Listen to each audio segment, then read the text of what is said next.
Hello. Did you hear the budget, by the way, that happened this week in the House of Commons? I'm told there's good news for some theatricals. Really?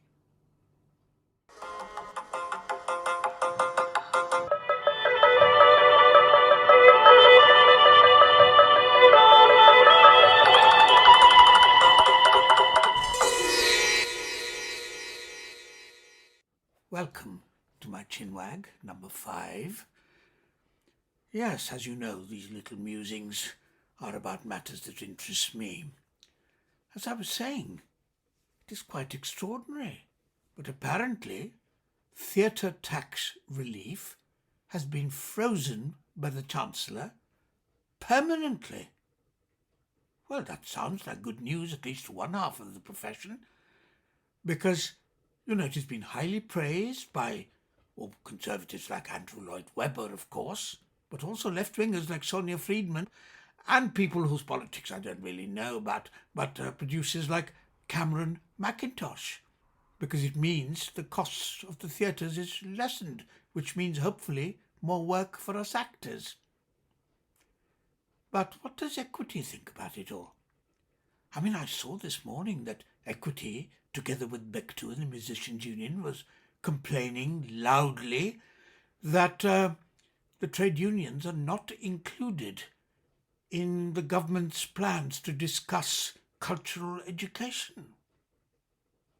Oh, well, I wonder what that is all about. But in the meantime, what does Equity feel about this theatre tax relief being frozen permanently? I'd love to know. Wouldn't you?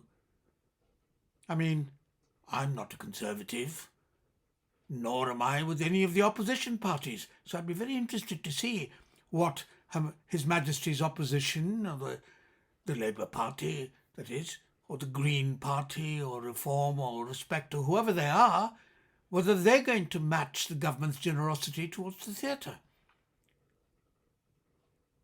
And what does Equity really feel about this all? If nothing else, surely if this tax relief has been frozen, it's good for our profession.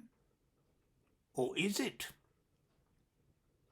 Anyway, while I hold my breath, hoping to hear from my union anything positive, which is very rare, I might add, I was thinking about a friend of mine, really.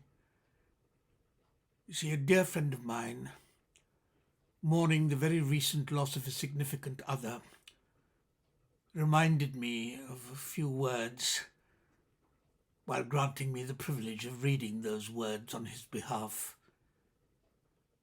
The funeral is at Overstrand Church in Norfolk next Friday, but because there are friends of ours who are unable to be there, I thought I ought to post this so that they can listen to what Lawrence wanted me to say on his behalf. Nightingale by Leonard Cohen. I built my house beside the wood so I could hear you singing. And it was sweet and it was good, and love was all beginning. Fare thee well, my nightingale. 'Twas long ago I found you. Now all your songs of beauty fail. The forest closes round you. The sun goes down behind the veil.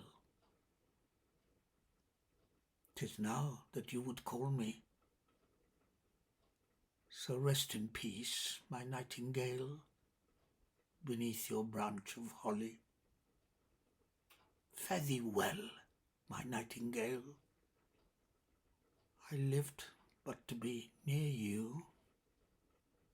Though you're singing somewhere still, I can no longer hear you.